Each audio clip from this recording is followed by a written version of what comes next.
Hello everyone. This is straight line part 2 lecture.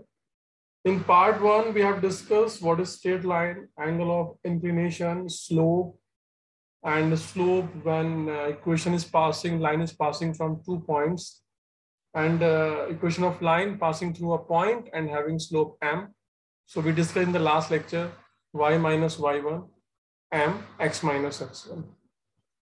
In the first part. In the second part, we have discussed y minus y1 and the slope is y2 minus y1, x2 minus x1 and x minus x1. So we have discussed these two forms of straight line. So now we are going to discuss type 3 problems. Okay.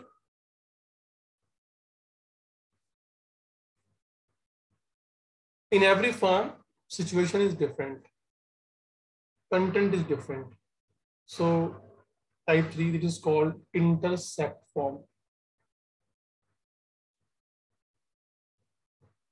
Intercepts form. So this is known intercept form. So what about the intercept form? We have an equation like this is the x-axis, this is y-axis, and draw any line here.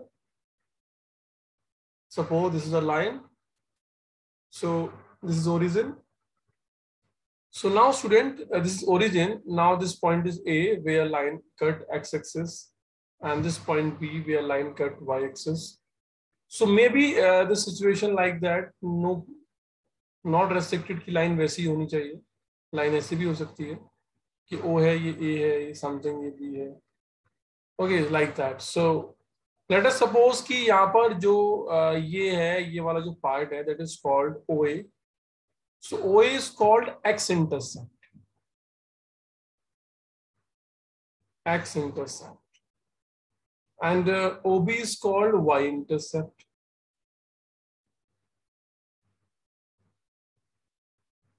Y-intercept.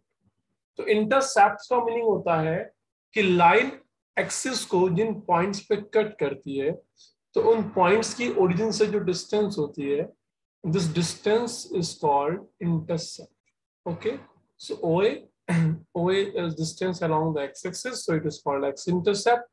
OB distance is along the y-axis, it is called y-intercept. So here we can see that OA is negative, OB is positive. Here OA is positive, OB is positive, both positive. So suppose this length is A, this length is B. If this length is A, so A coordinate is A comma 0 and B coordinate is 0 comma B. Okay, now we are ready to make the equation. So now equation of straight line, equation of straight line, equation of straight line passing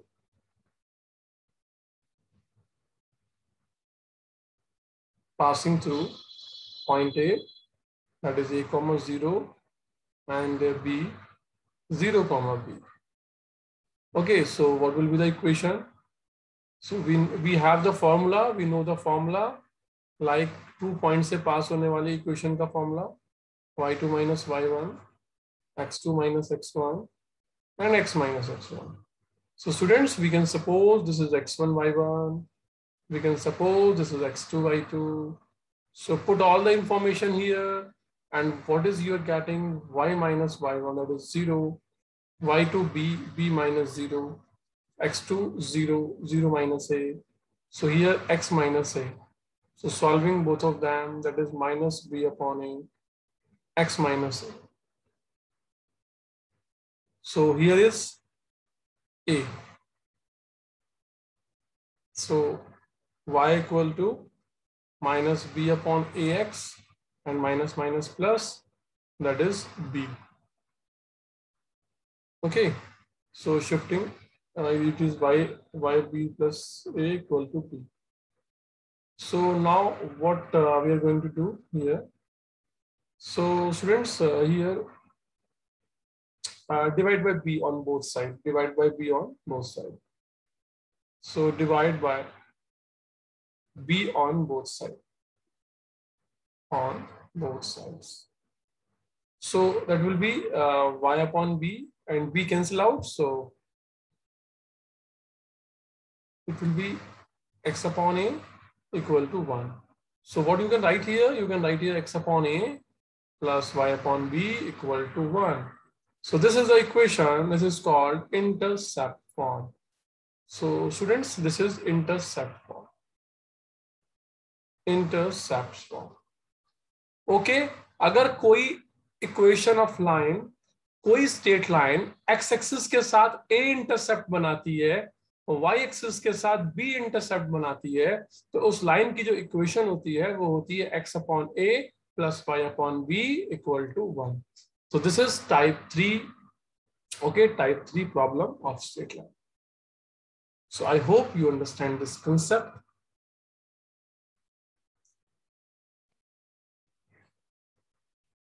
So, okay students, now we'll discuss type 4 problem. Type 4. So type 4. So this is slope y-intercept form. This is slope y-intercept form. तो हम इसको बोल सकते हैं intercept slope form. इससे पहली जो form थी वो थी इंटरसेप्ट फॉर्म, कि आपको दोनों इंटरसेप्ट दिए थे. यहाँ पे आपको क्या गिवन हुआ, एक इंटरसेप्ट मिलेगा आपको और आपको स्लोप मिलेगा, है ना. सो इसको हम बोल सकते हैं इंटरसेप्ट स्लोप फॉर्म. और यहाँ पर जो इंटरसेप्ट मिलेगा वो आपको वाई एक्सिस वाला मिलेगा. तो ये जो इंटरसेप्ट है ना, ये आपको जो गिवन होगा वो वाई एक्सिस के अलोंग होगा, वाई एक्सिस के अलोंग. सो मैं यहाँ पे लिख देता हूँ इक्वेशन क्या होगी. देखो यहाँ पे जो इक्वेशन है वो है equation of line, equation of line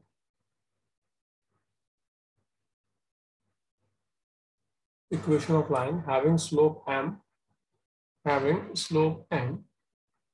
and makes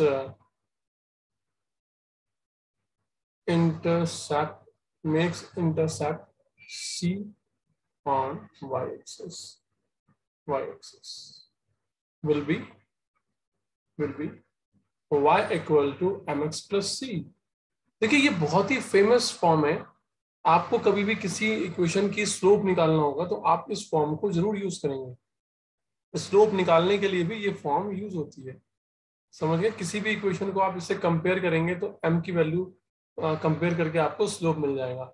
so remember this, ये बहुत इंपॉर्टेंट है. मैं लिख देता हूं रिमेंबर. इसको आपको याद करना है. क्यों याद करना है मैं आपको बता देता हूँ क्यों याद करना है. लेट अस एग्जांपल कि आपके पास कोई इक्वेशन लिखी है 2x plus 3y plus 7 equal to 0. आपसे बोला गया है कि फाइंड स्लोप. फाइंड स्लोप, इस लाइन का स्लोप निकालिए. क्या होगा सर स्लोप. तो आप क्या करेंगे, इसको इस लाइन की फॉर्म में कन्वर्ट करेंगे. ये 3y लिखा है यहाँ पे और सबको लेके राइट हैंड साइड में. अब 3 से डिवाइड करा दिया दोनों तरफ, तो ये इक्वेशन बन गई ना. जब आप इस इक्वेशन को y equal to mx plus c से कंपेयर करेंगे, तो जब आप कंपेयर करेंगे इसको, compare with y equal to mx plus c, देखो x के पास जो बैठा हुआ है वो -2/3 है, तो m की वैल्यू आ गई -2/3. यही तो स्लोप है जो आपको निकालना था. This is the slope. तो इस पॉइंट ऑफ व्यू से ये फॉर्म काफी इंपॉर्टेंट है.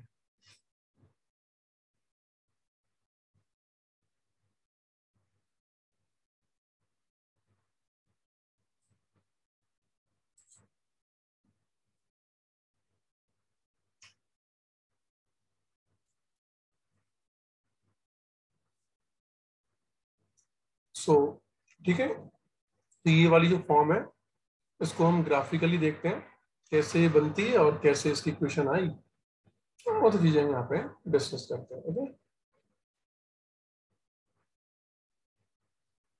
Okay okay. So y equal to mx plus c, तो इसको हम पहले ग्राफिकली मोड में ले आएंगे.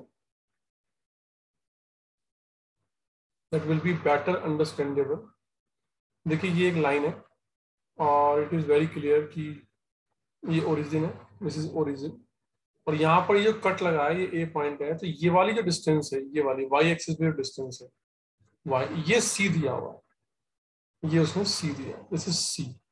अगर वाई इंटरसेप्ट सी गिवन है तो इसका जो कोऑर्डिनेट हो जाएगा, ए का जो कोऑर्डिनेट हो जाएगा वो कितना हो जाएगा भाई, वाई एक्सिस पे एक्स कोऑर्डिनेट क्या होता है 0, और वाई कोऑर्डिनेट क्या होता है जितना ओरिजिन से डिस्टेंस है सी, तो ए का जो कोऑर्डिनेट हो गया वो 0, सी हो गया, ये वाई एक्सिस है, ये एक्स एक्सिस है।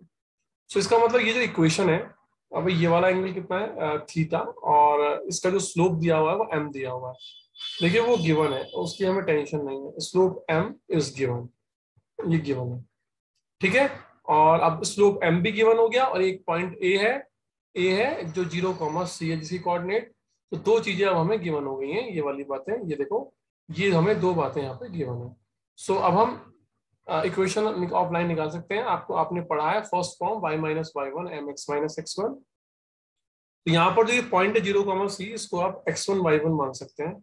सो यहाँ से इक्वेशन बन जाएगी c, m की वैल्यू m ही है, x minus 0, so y minus c equal to mx, and here y equal to mx plus c. So I proved this form whatever I needed. So remember always कि if y intercept is c and slope is m, so equation of line will be y equal to mx plus c. This is very, very important type. So I suggested you to remember to keep this equation in your mind. Okay, so start the type 5 problem. Type 5 problem. Type 5. So type 5 problem, we can say this, it is normal form. It is called normal form.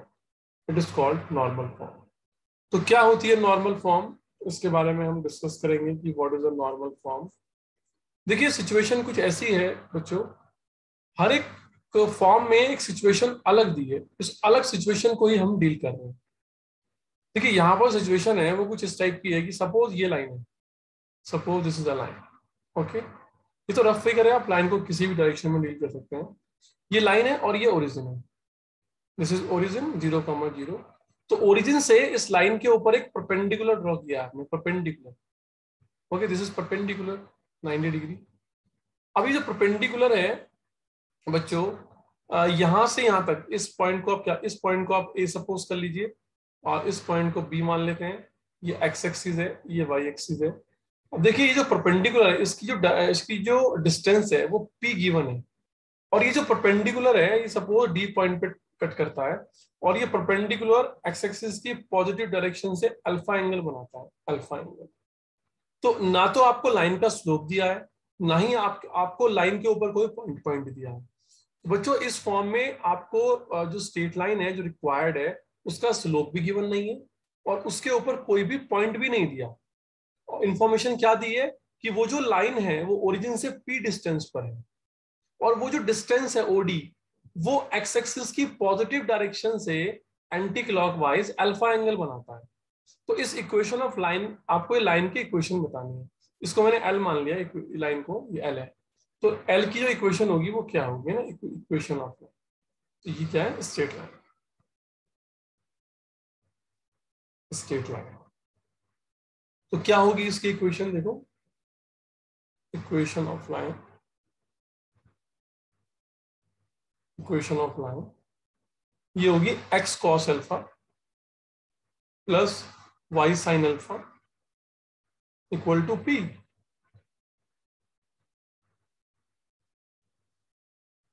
X cos alpha plus y sine alpha equal to p, ये equation है बच्चों, ध्यान रखोगे हमेशा कि यहाँ पर जो P है वो P क्या है, P is the perpendicular distance, ये होगा perpendicular, perpendicular distance, distance, distance of line from origin, from, ठीक है। तो लाइन की ओरिजिन से जो परपेंडिकुलर डिस्टेंस है वो P को डिनोट करती है, और अल्फा क्या है, अल्फा है angle, angle made by perpendicular made by perpendicular from positive direction from direction of x-axis in anti-clockwise manner. Okay, so alpha क्या है? Angle made by perpendicular. ये जो ओडी परपेंडिकुलर है इसकी बात कर रहा है, angle made by perpendicular. So perpendicular मतलब ओडी की बात कर रहा है। OD from positive direction of x axis in anti clockwise manner. तो ये आपको दो इंफॉर्मेशन गिवन होंगी, तो आपको डायरेक्ट ये वाली इक्वेशन याद रखनी है और यहाँ पी पुट करना है, अल्फा पुट करना है, समथिंग लाइक दैट। देखिए एग्जाम में आपको कंफ्यूज करने के लिए ऐसा हो सकता है कि आपको ये दे दिया जाए कि ओडी जो एंगल बना रही है वो वाई एक्सिस से बना रही है, तो ओडी का वाई एक्सिस से एंगल मान लिया आपको 60 दे दिया। मान लिया एग्जाम में आपको ये क्वेश्चन दिया गया तो ऐसा दिया गया कि ये वाला एंगल आपको दे दिया 60 डिग्री और ये डिस्टेंस आपको दे दी 5, तो आपसे एक क्वेश्चन पूछ ली। तो आपको तो फॉर्मूले में अल्फा पता है कि अल्फा वो होता है जो एक्स एक्सिस के साथ एंगल बनाता है। तो अगर ये 60 है तो पूरा कितना 90, तो ये वाला एंगल कितना हो गया 30 हो गया। कितना हो गया 30। तो अगर एंगल वाई एक्सिस से 60 दिया हुआ है तो एक्स एक्सिस से 30 होगा। तो आप पहले आप अल्फा निकालेंगे और पी आपको दिया होगा समथिंग लाइक दैट, और आप उसको इम्प्लीमेंट करके you will get the answer. So I hope you are understanding whatever I am saying that. Okay.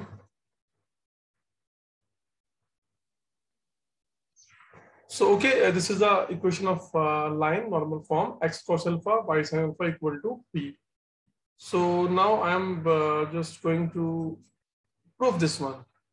कैसे हम इसको करेंगे, कैसे इक्वेशन आएगी, all things like that. तो देखिए यहाँ पे एक बात तो क्लियर है कि अगर मैं स्लोप की बात करता हूँ, स्लोप ऑफ ए बी जो रिक्वायर्ड लाइन है ए बी, ठीक है, और into slope of OD is equal to -1। ये बात तो क्लियर है, क्योंकि अगर दो लाइनें अगर परपेंडिकुलर होती हैं तो उनके स्लोप का जो प्रोडक्ट होता है वो -1 होता है। ये बात मुझे आपको पहले बतानी थी लेकिन ये मिस हो गई। सो कोई बात नहीं, मैं इस टाइप 5 के बाद आपको बता दूंगा कि दो लाइनें अगर पैरेलल होती हैं तो उनका स्लोप इक्वल होता है, दो लाइनें अगर परपेंडिकुलर होती हैं तो उनके स्लोप का प्रोडक्ट -1 होता है। सो कोई बात नहीं, इसके बाद हम इसको डिस्कस कर लेंगे। तो slope of A B, so मैंने सपोज कर लिया कि एम है, that is equal to -1 upon slope of OD. अब देखिए जो परपेंडिकुलर है ओडी उसका स्लोप क्या होगा भाई, ओडी एंगल बनाती है अल्फा, तो इसका स्लोप होगा 10 अल्फा। सो यहां से आ जाएगा -1 अपॉन 10 अल्फा। सो एम की वैल्यू आ गई -1 अपॉन 10 अल्फा। 10 अल्फा को लिखिए sine alpha upon cos alpha, तो sine alpha upon cos alpha, तो ऊपर चला गया कॉस अल्फा। सो ये इसका स्लोप है माइनस कॉस अल्फा और साइन अल्फा। सो अब हमें इक्वेशन फाइंड आउट करनी है, चलिए इक्वेशन फाइंड आउट करते हैं। तो इक्वेशन के लिए हमें पॉइंट चाहिए, तो मैंने डी पॉइंट के जो कोऑर्डिनेट हैं वो एक्स वाई सपोज कर लिए है ना, मैंने ये लेट कर लिया कि एक्स वाई कोऑर्डिनेट्स हैं। सो अब एक्स वाई कोऑर्डिनेट्स को मुझे फाइंड आउट करना है, क्या होगा। तो अगर मैं यहाँ से एक परपेंडिकुलर डाल दूं, ये 90 एंगल है, नो डाउट मैंने परपेंडिकुलर बना दिया। सो अब आप ये देखिए कि परपेंडिकुलर है तो ओरिजिन से यहाँ तक जो डिस्टेंस होगी वो ऑब्वियसली एक्स होगी, क्योंकि अगर इसके कोऑर्डिनेट एक्स वाई है तो एक्स एक्सिस पे जहाँ परपेंडिकुलर आता है तो उसकी ओरिजिन से डिस्टेंस कितनी है एक्स, और ये इसको एम मान लो, तो ये डीएम की वैल्यू कितनी होगी वाई। ओ एम की वैल्यू देखो भाई, यहाँ पे जो ओ एम की वैल्यू है वो एक्स हो गई, और जो ये डीएम है डीएम, तो डीएम की वैल्यू कितनी होगी वाई होगी। ये बात क्लियर है। अब मैं एक्स और वाई की वैल्यू अल्फा और पी की फॉर्म में निकालना चाहता हूँ। मैं यहाँ पे लिखूंगा कि in triangle O M D, ये राइट एंगल ट्रायंगल है ओ एम डी, यहाँ से साइन अल्फा की वैल्यू क्या होगी, साइन अल्फा होगा DM upon OD, DM upon OD. So DM is Y, OD this is P. सो यहाँ से वाई की वैल्यू आ गई P sine alpha, P sine alpha. Similarly आप यहाँ से कॉस अल्फा की वैल्यू निकालेंगे। सो कॉस अल्फा आएगा O M upon OD, that will be x upon p. So x की वैल्यू आ गई, क्रॉस मल्टीप्लाई करा के पी कॉस अल्फा। तो देखिए आपने एक्स और वाई को सपोज किया था, तो एक्स और वाई की वैल्यू आपने पी और अल्फा की फॉर्म में निकाल ली। तो फाइनली अब आपको जो इक्वेशन फाइंड आउट करनी है वो करनी है equation equation of line AB passing through D point है ना, D, उसकी कोऑर्डिनेट क्या है, XY, तो X की वैल्यू कितनी है, P cos अल्फा और P sin alpha, and having slope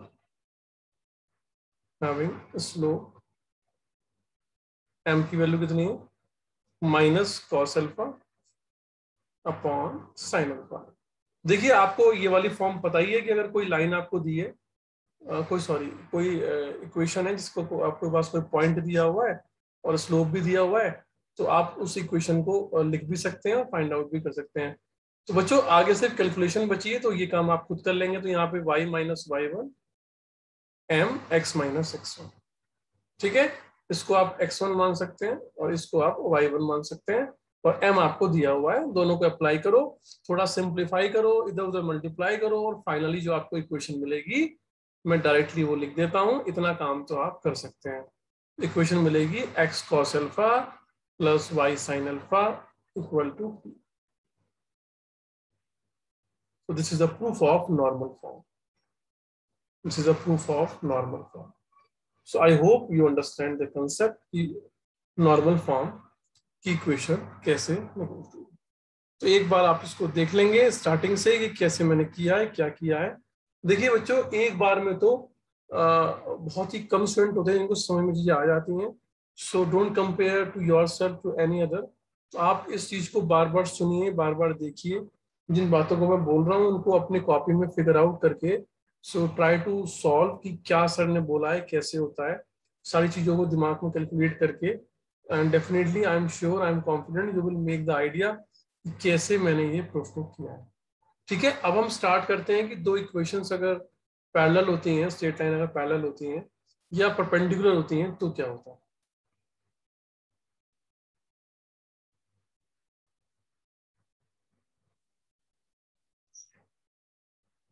okay, so start करते हैं यहाँ पे हम condition for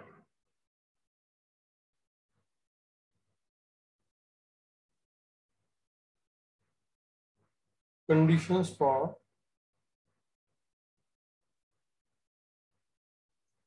parallelism and perpendicularity.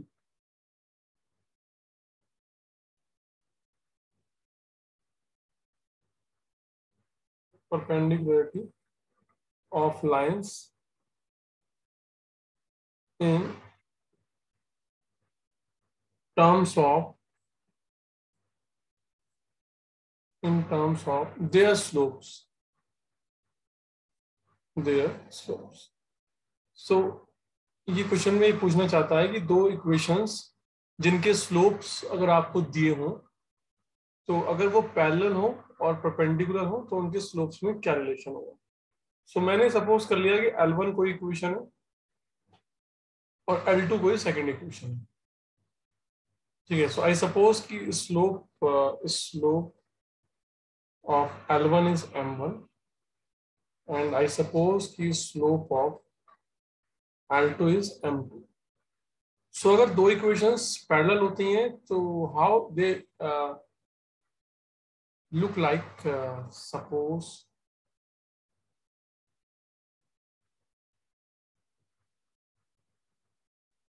so I think the parallel equations look like in this way. So L1 equation, L2 equation, अगर ये दोनों equation parallel हैं तो डेफिनेटली ये वाला जो एंगल है और डेफिनेटली ये वाला जो एंगल है, एंगल ऑफ इंक्लिनेशन कहेंगे इसको। सो ये दोनों एंगल इक्वल होंगे, ठीक है। सो अगर ये अल्फा है और ये भी अल्फा है, दोनों अल्फा ही होंगे, तो इसका मतलब है कि m1 की वैल्यू भी tan अल्फा होगी और m2 की वैल्यू भी tan अल्फा ही होगी। तो यहां से कंडीशन क्या बनी, m1 equal to m2। Always remember this thing, if two equations are parallel their slopes are equal. So ये जो कंसेप्ट है ये है पैरेलल इक्वेशंस के लिए। Parallel straight lines, parallel straight lines. Okay, second concept हम करते हैं for perpendicular, for perpendicular lines, for perpendicular lines, for perpendicular lines, for perpendicular lines. देखिए बच्चों, फॉर परपेंडिकुलर लाइंस में हम क्या करेंगे, अगर दो इक्वेशन परपेंडिकुलर हैं तो उनके बीच में हम कुछ स्लोप्स का रिलेशन फाइंड आउट करेंगे। सो पहले मैं यहाँ पे इक्वेशंस ड्रॉ कर देता हूँ। जैसे ये एक इक्वेशन है, मान लिया this is one of the equation L1 and this is second one equation L2। Okay, ये L1 हो गया, ये L2 हो गया। तो इनके स्लोप स्लोप आप मान सकते हैं कि इसका स्लोप M1 होगा, इसका स्लोप L2 होगा। अब ये वाली जो इक्वेशन है, ये यहाँ से एरिया एंगल बनाती है, ये वाला एंगल, इसको मैंने θ1 मान लिया। और ये जो एंगल बनाती है एक्स एक्सिस की पॉजिटिव, ध्यान रखना एक्स एक्सिस की पॉजिटिव डायरेक्शन से, इसने बनाया θ1 एंगल और इसने बनाया θ2 एंगल। देखो, तो अब आपको इनके स्लोप्स में एक रिलेशन फाइंड आउट करना। तो ऑब्वियस सी बात है कि L1 अगर लाइन है तो उसका जो स्लोप होगा, स्लोप को आप M1 मान सकते हैं। स्लोप ऑफ L1, इसको M1 मान लो और इसकी वैल्यू कितनी आएगी, tan θ1। और L2 की बात करें, स्लोप ऑफ L2, L2 मतलब इसको M2 मान लीजिए, so that will B tan θ2। सो इतना तो हम इसको सपोज कर सकते। सो आगे अब इनके बीच में हमें एक रिलेशन फाइंड आउट करना है कि वो रिलेशन क्या होगा। ठीक है जी, चलिए तो करते हैं इसको फाइंड आउट। ठीक है, तो यहां से हम रिलेशन फाइंड आउट करेंगे।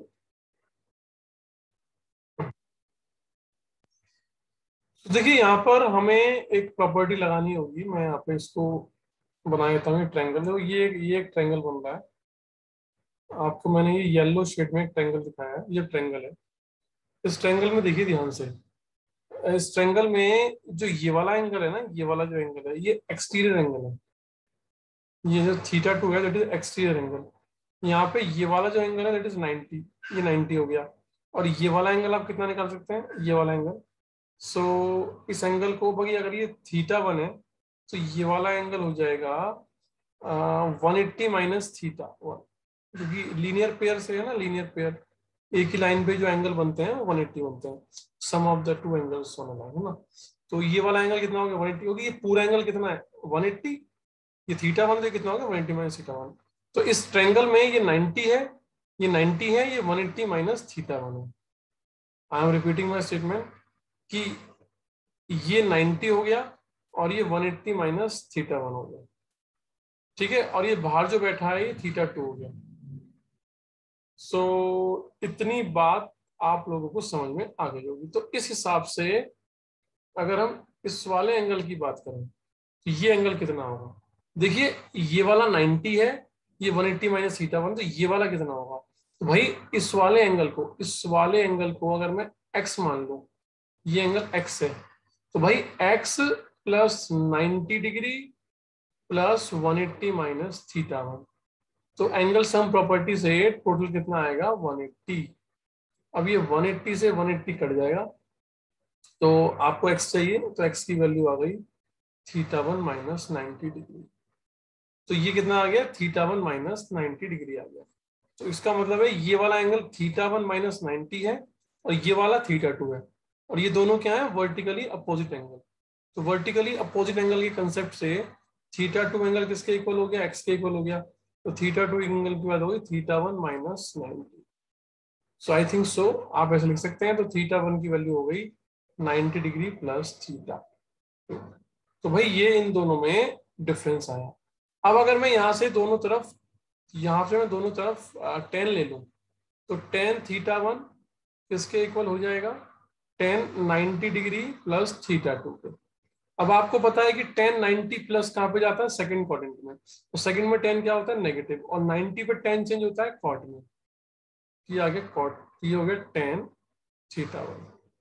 अब आप प्रॉपर्टी याद कीजिए, कॉट की वैल्यू tan की टर्म में क्या होती है, वो होती है 1/tan थीटा 2। तो यहां से क्रॉस मल्टीप्लाई कर दो तो ये आ गया tan theta 1 into tan theta 2 equal to -1। अब tan थीटा 1 को आप क्या मान लोगे, m1 आपने माना हुआ है, tan थीटा 2 m2 है, तो दोनों का जो प्रोडक्ट आ गया वो कितना आ गया, -1। सो ये रूल होता है कि अगर दो लाइन परपेंडिकुलर हैं तो उनके प्रोडक्ट का, उनका प्रोडक्ट जो होता है वो -1 देता है, और अगर लाइन पैरेलल है तो उनका जो स्लोप्स होता है वो दोनों क्या होते हैं, इक्वल होते हैं। So I hope you are getting. So this is the video from my side today. Type part 2. So in the next video, I will show the further part of the straight line. So keep watching and thank you so much. See you in the next video.